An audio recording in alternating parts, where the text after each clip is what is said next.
안녕하세요. 최종원입니다. 중국의 우한폐렴이 애플의 2분기 실적을 둔화시킬 것이다.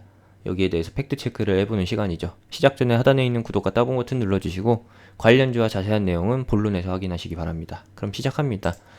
이제 슬슬 운을 띄우고 있습니다. 중국에서 생산되는 애플의 제품이 우한폐렴으로 인한 공장 가동 중단으로 인해서 공급 부족 사태가 나타날 것이다. 요것에 대한 의혹이 계속 커지고 있어요. 하지만 지금 불이 나게 힘을 쓰고 있다라는 거죠. 팩트 체크를 해보면은 2019년 기준으로 해서 애플의 생산은 이미 중국 밖에서 진행되고 있다. 어느 정도 비중? 25% 비중이죠. 중국 의존도는 75% 이하 수준이라는 거예요. 즉 뉴스가 살짝 애매모호하다라는 거죠. 저는 어떤 게 팩트인지는 모르겠는데 폭스콘의 이야기를 들어보고 싶습니다. 이미 생산 공장의 25%는 중국 밖에서 이루어지고 있고 많이 따져봤자 75%입니다. 더 낮을 수도 있고 이미 옮겼을 수도 있고요. 2019년 6월이라고 하면은 한창 무역전쟁이 치러지고 있었을 당시이기 때문에 애플이 생산 공장을 따로 준비하고 있었을 가능성이 있어요. 지금 현재 어떻게 될런지는 모르겠지만. 네, 맞습니다. 문제가 되는 건 맞아요.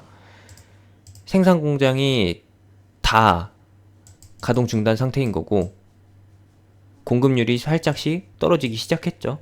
재고가 이제 소진되기 시작하는데 문제는 3월 달에 나올 것으로 추정되고 있는 SE2 보급형 아이폰이죠. 요것의 물량을 잘 맞출 수 있을지 없을지 그것이 올해 실적의 키포인트입니다. 요게 나오고 나서 그 다음 후속작이 나오게 될 건데 저는 2분기 우려는 잠깐이라고 봐요. 2분기 가서 해결될 문제라고 보는 거고 매출 비중으로 따져봤을 때 중국의 비중이 그렇게 크지 않다라고 봅니다.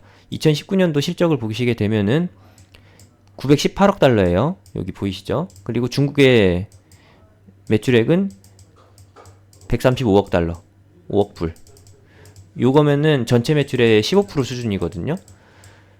중국이 진짜로 인구가 절반으로 토막이 나가지고 아이폰 구입자가, 아이폰 사용자가 절반으로 줄어서 매출이 135억 달러에서 70억 불 정도로, 70억 달러 정도로 떨어지게 되면은 진짜 애플 실적에 영향을 주겠지만 중국의 실적 자체로는, 중국의 실적 감소로는 뭐 영향이 없을 것이다 라고 봅니다. 실제로 매출이 크게 증가한 거는 북미 지역, 아메리칸이죠. 북미 지역이고, 그리고 유럽 지역, 그리고 아시아 지역입니다.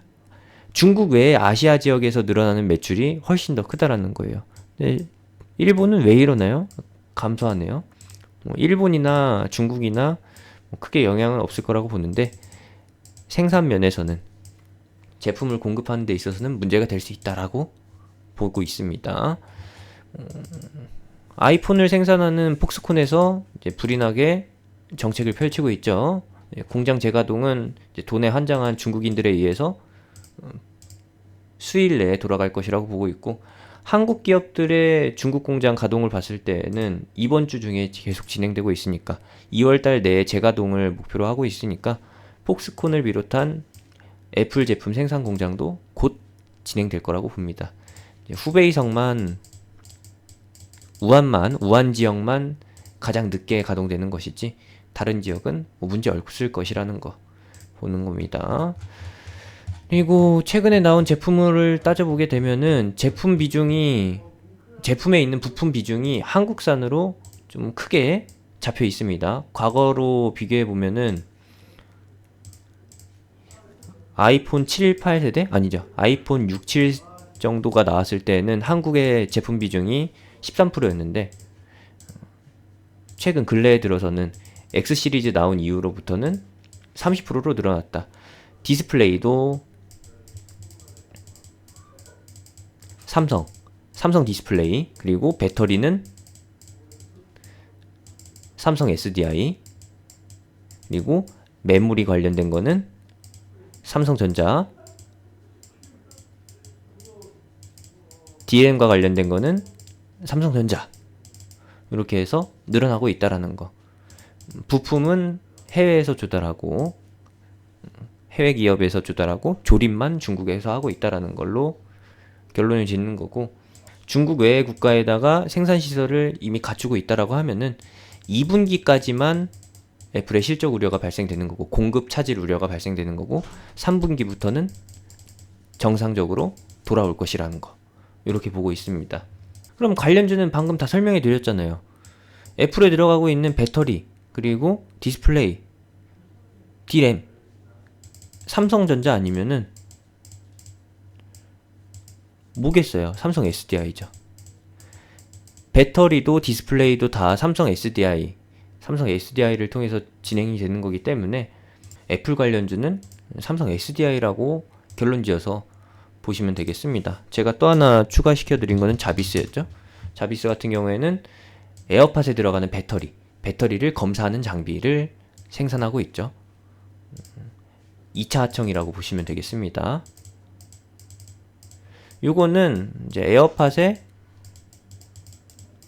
매출이 증가한다라고 해서 따라서 매출이 증가하는 그런 기업이 아닙니다. 일회성으로 수주가 이뤄지고 나면은 추가 매출이 발생되지 않는 그런 기업이에요. 즉, 요렇게 간다라는 거 참고해 주시면 되겠고요. 이제 에어팟이 에어팟 1세대에서 2세대로 가고 2세대에서 뭘로 가나요? 프로로 가죠. 에어팟 프로. 요 이후에 어떤 제품 라인이 나올지 모르겠는데 세대 교체가 이루어지면은 자비스의 매출이 올라갈 수 있습니다. 하지만 세대 변화가 이루어지지 않고 외형 변화가 이루어지지 않고 그냥 그대로 이 노선으로 간다라고 하면은, 기존 제품만 계속 찍어낸다라고 하면은 자비스의 매출 성장은 없을 거라는 거. 그러면은 나머지는 다 어디로 가느냐? 삼성 SDI로 간다.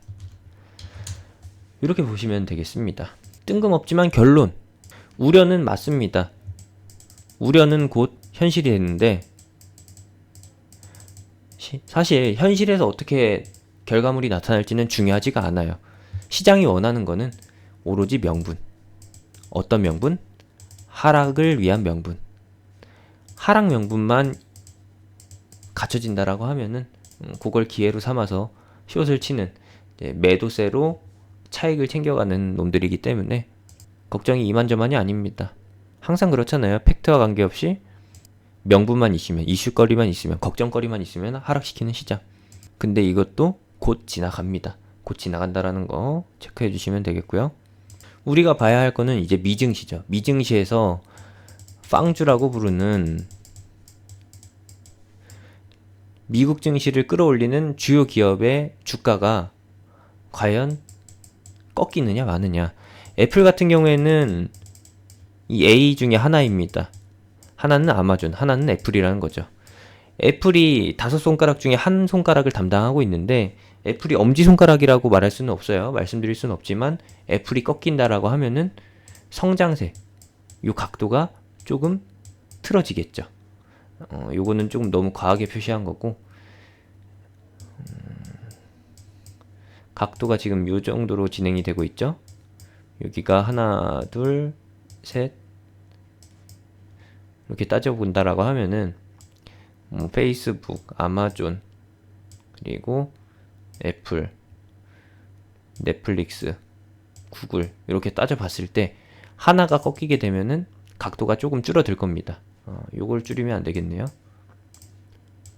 하나가 우려를 반영시킨다라고 하면은 각도가 조금 줄어들겠죠. 그러면은 현재 요 각도가 이렇게 줄어들 수 있다라는 거. 그러면은 주가는 캔들 패턴은 당연히 일시적으로 우려를 반영하면서 조정이 출현될 것이고, 2분기 실적 우려가 해결될 때까지는 큰 틀에서 박스권을 보이거나 아니면은 요 자리를 지키는 5 중에 애플 빼고 4개가 계속 견조하게 간다라고 하면은 박스권이 상승 수렴으로 진행이 될 것이고, 그리고 5개 중에 애플 따라서 하나가 더 꼬름하게 있다라고 하면은 2개가 문제로 발생된다라고 하면은 박스권. 여기서 박스권. 그리고 5개 중에서 3개 혹은 4개가 문제라고 한다면은 하나가 얼마만큼 선방을 하는지 말든지 상관없이 꺾인다라는 걸로 결론을 지어보도록 하겠습니다. 그러면은 국내 증시는 어떻게 되나요? 휘둘리겠죠. 실체 없는 걱정에 의해서 흔들리게 될 건데 마지노선은 요 정도 수준입니다. 3250포인트 S&P 500 기준으로요. 한국 증시는 2150포인트 이하로 하락할 가능성이 있다라고 보는 건데, 이게 문제로 삼으면 문제가 되는 거지 문제 삼지 않으면 문제가 되지 않을 부분입니다. 문제로 삼으면은 문제가 되는 것이고, 그냥 없던 일처럼 조용히 묻고 간다라고 하면은 랠리가 지속된다라는 거. 한국 증시도 다시 한번 2250포인트를 넘어서 2350포인트까지 가는 그 흐름 기대해 볼 수가 있겠죠. 당장 해결돼야 될 거는 요 두 개입니다. 애플의 실적 우려, 그리고 국내 우한 배렴 이슈 해소. 요렇게가 방향이 잡힌다라고 하면은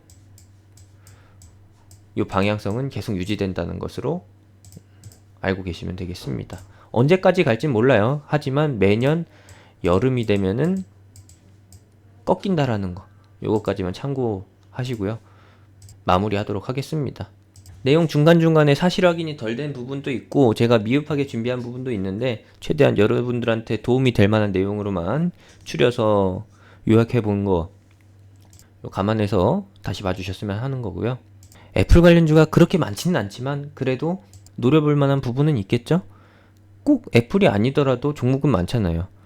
국내에서 이제 애플 관련주 2000개가 되는 종목 중에서 애플 아니어도 할 수 있는 종목들 1900개 이상이 있으니까 애플의 실적 우려가 시장을 꺾어 놓는다라고 해도 지수와 상관없이 움직이는 테마가 있으니까 그런 쪽으로 시선을 돌려서 매매를 해보시면 좋을 것 같습니다. 기회가 되면은 애플 관련주를 잡는 거고, 기회가 없다라고 하면은 아쉬워할 필요 없이 다른 테마로 간다면 되는 거. 이 관점으로 저랑 함께 매매해보고 싶으신 분들, 공개 추천주 리딩 따라오고 싶으신 분들은 하단에 있는 링크, 댓글에 있는 링크, 영상 끝나고 나오는 아이콘 클릭해서 제가 운영하는 톡방으로 들어오시면 됩니다. 그리고 애플 실적 우려와 관련된 시장의 반응은 추후 실시간 리딩을 통해서 톡방에서 시황으로 공유해 드리도록 하겠습니다.